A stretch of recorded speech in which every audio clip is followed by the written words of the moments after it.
I always believed the hardest words to hear were, "I don't love you anymore." But the night she looked at me with cold, steady eyes and said, "I don't feel attracted to you anymore," something inside me shattered in a way I hadn't expected. There are moments in life that you replay endlessly, searching for what you missed. The signs were there, weren't they? The silence at dinner. The way her phone became her comfort more than my arms ever did. The excuses about being tired, busy, or simply not in the mood. I told myself it was stress, work, life, anything but the truth that now sat in front of me, spoken aloud without hesitation. The strange thing is, I didn't fight her words. I didn't beg, cry, or try to convince her otherwise.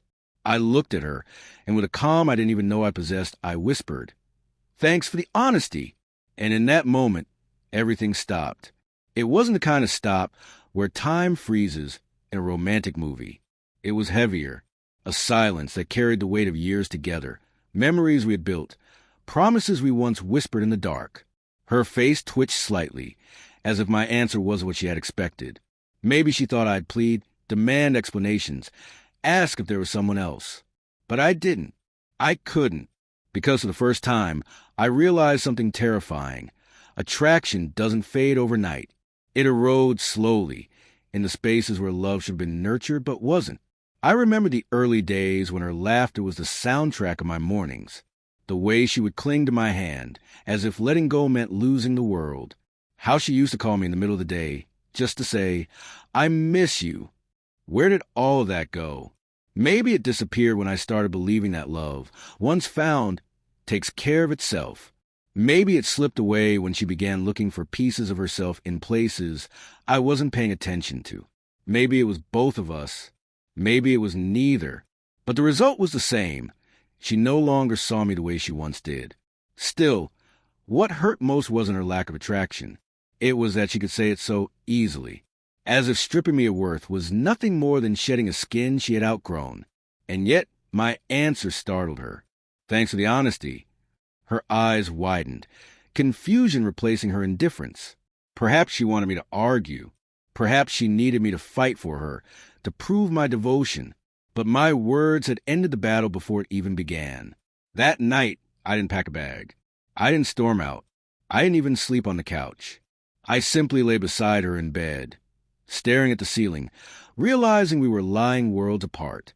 The space between us was no longer measured in inches, but in miles of unspoken truths. Days passed, but things never returned to normal. Meals together turned into quiet routines, each of us chewing on food and words we'd never say aloud. Touch became mechanical, forced, like two strangers sharing a table out of obligation, not love. And yet, that sentence haunted me. I don't feel attracted to you anymore. Did I fail her? Did I stop being the man she once admired? Or was she searching for something no one could ever give? These questions carved holes in my chest. But with every ache, I remembered the power of my response. Thanks for the honesty. Because honesty cuts both ways. If she could admit her truth, so could I.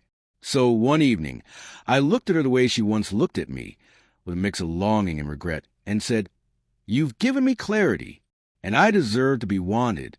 Truly, fully wanted. Not out of habit, not out of duty, but out of love." She didn't reply.